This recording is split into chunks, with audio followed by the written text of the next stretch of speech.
In books 2 and 3 of the Republic, Plato builds an educational program for the guardians of his ideal city.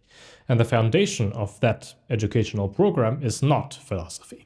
Philosophy only comes later, once the soul has already been formed well enough to actually receive it. Instead, the foundation are two disciplines that are practiced together from youth. The first is Mousikē, which is the education of the soul through speech, story, and musical modes. The second is Gymnastike, so the training of the body. And Plato is very deliberate about why these two come first and why they come together. Because his argument is that the soul has to be shaped before it can actually be reasoned with. And the body has to first be trained before the soul can actually rely on it. These are not separate tracks that are running in parallel. These are two aspects of a single formation, and neither one can produce a complete person without the other. Now, in order to understand why Plato structures education in this way, we have to start with the account of the soul itself, because the entire argument about training depends on it. In the Republic, Plato argues that the soul is not a single unified force. Instead, it is composed of three distinct parts, and each has its own structure and its own demands. The first part is logos, so reason. This part seeks truth and understanding. The second part is thumos, so spirit, which provides energy and courage and the will to endure. And the third part is epithumia, so appetite, which drives our desires for comfort, for pleasure, for status, and of course, for immediate satisfaction. And the critical thing to understand here is that these parts, they all exist within a natural hierarchy. And within this hierarchy, logos should govern the rest, because only reason can see what is genuinely good for the person over time. Thumos should serve reason. It should provide the force and the determination to carry out what reason judges to be right. And epithumia should follow both. It should be held in check, not by suppression, but by the authority of the parts that are above it. When this hierarchy is stable, Plato is saying that the soul has justice. And by justice, he means that each part is performing its own proper function and not overreaching into the areas of the other parts. But when this hierarchy breaks down, or when it is unstable, then the consequences will show up everywhere in a person's life, including how a person actually approaches their own physical training. In practice, these tendencies, of course, they tend to overlap, right? And most people, more often than not, have more than one going on at a time. But the individual directions are distinct enough so that are worth separating here. If our approach to train falls under the rule of appetite alone, then training will become a pursuit of just appearance and sensation. The body will be treated as a surface to be perfected or as a source of pleasure that is to be indulged, and effort will tend to be governed by admiration or by whatever feels good in a moment. On the other hand, if our approach to training falls under the rule of spirit alone, then training tends to become competitive aggression without a clear direction. It tends to become an expression of force that has no governing purpose beyond its own intensity. And in both of these cases, what is missing is the same thing. What is missing is reason. So when Plato places Gymnastike at the foundation of his education of his guardians, he isn't simply saying that physical training matters. Of course it matters. He is saying that training the body is actually formative of character in such a way that actually precedes intellectual education. And the implication of this, though Plato doesn't really state this in exact plain terms, the implication is that physical training is one of the first opportunities a person has to practice the right ordering of their soul, because every time effort is sustained past the point where appetite would quit, spirit is learning to serve something that is beyond the immediate desire. And every time intensity is moderated, when the urge to push recklessly is there, then the spirit is essentially learning to obey reason. And over time, this practice produces something that Plato considers essential, which is the lived experience of what it actually feels like when the parts of the soul are working together in harmony.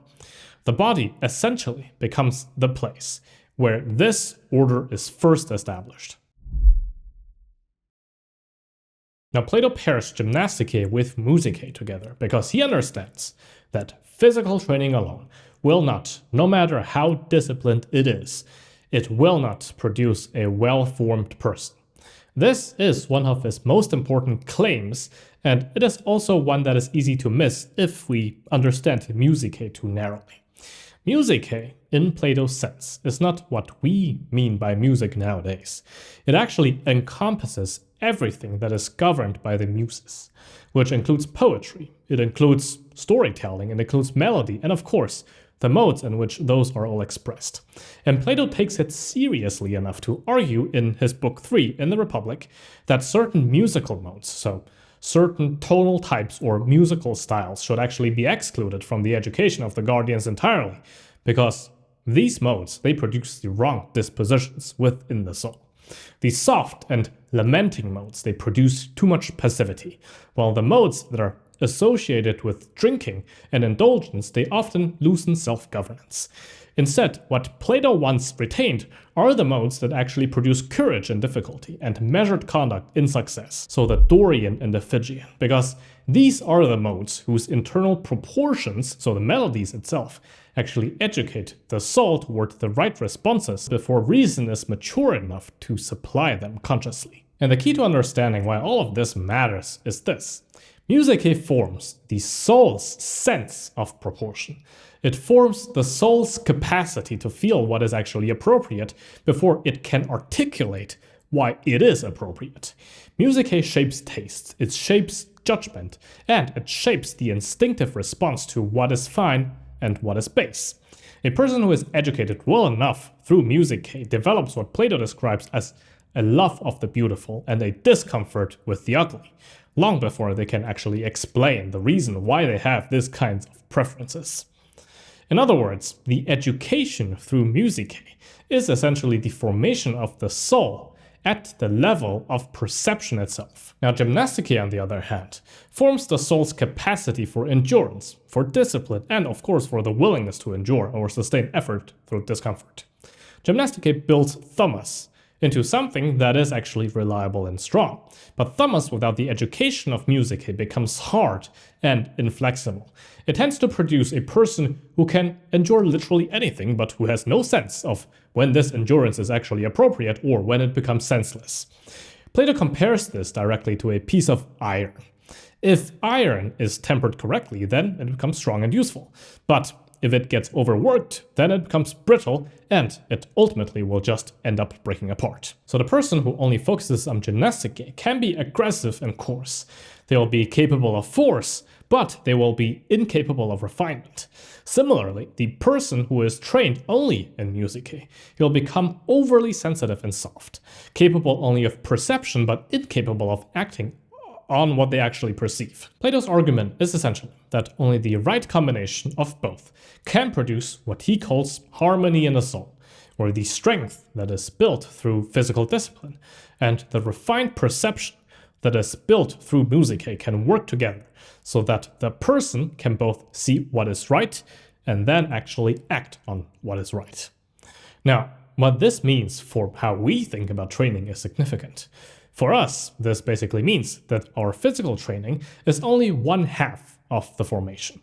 The other half is everything that educates the soul's capacity for judgment, proportion, and appropriate response. For Plato, a person who trains seriously but never really develops the corresponding refinement of perception, this kind of person is only half formed, and the strength they build will eventually serve the wrong master, whether that wrong master is their appetite or just undirected spiritedness.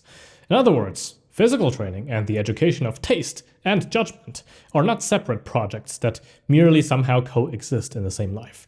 There are two sides of the same coin, and each depends on the other to be fully formed. Now, one of the things that distinguishes Plato's account of training from most contemporary approaches to training is how central the idea of proportion is to everything he argues.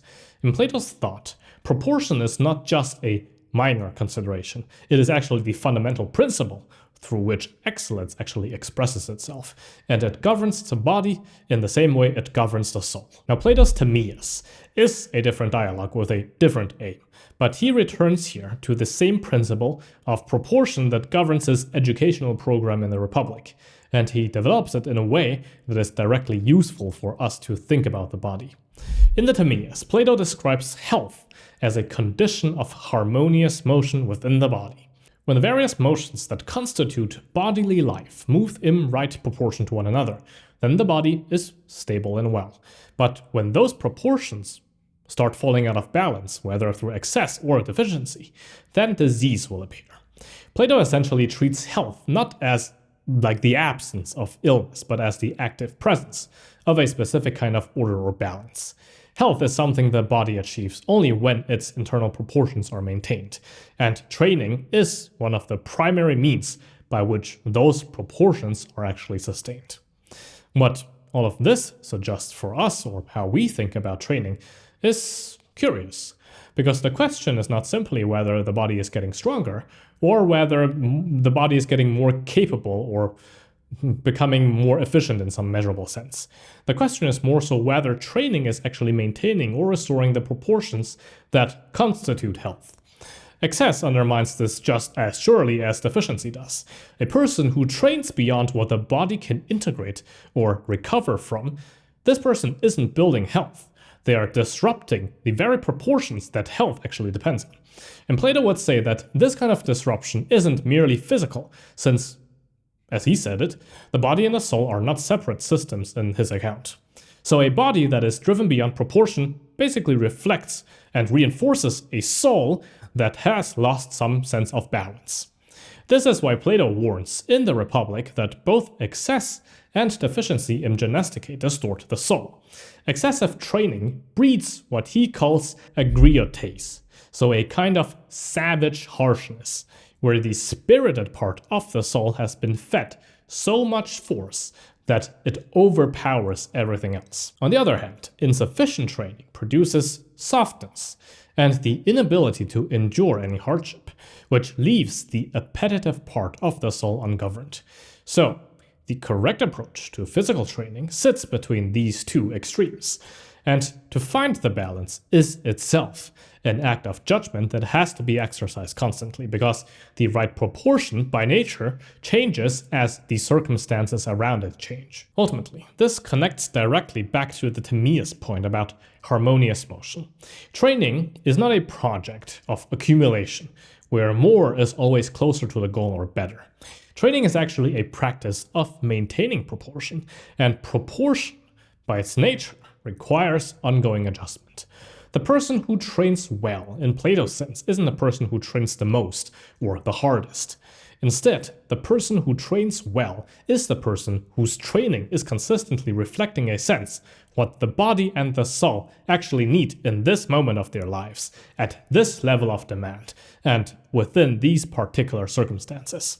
And that judgment, it cannot be outsourced to a metric, a plan, or some random system. Instead, it has to be approached as an exercise of our capacity for choosing wisely.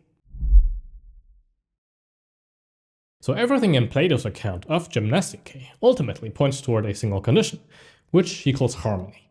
And harmony in Plato's sense isn't a metaphor, it is an actual technical concept with roots in the mathematical proportions that govern musical intervals. It is a concept that is rooted in the structure of the cosmos, as described in the Timaeus, and, of course, a concept that is rooted in the order of the soul, as is described in the Republic. When Plato says that a well-trained person has achieved harmony, what he means is that the specific parts of the soul in this person are related to one another in the right proportions, just like the way the notes in a chord are related by specific ratios. Each part is present and each part is sounding, but they are sounding together in such a way that actually produces a unified whole and not some random discord. Finally, it is worth remembering that the Greek gymnasium was the place where this harmony was meant to be practiced. The gymnasium was not just a training facility, it was not just a gym.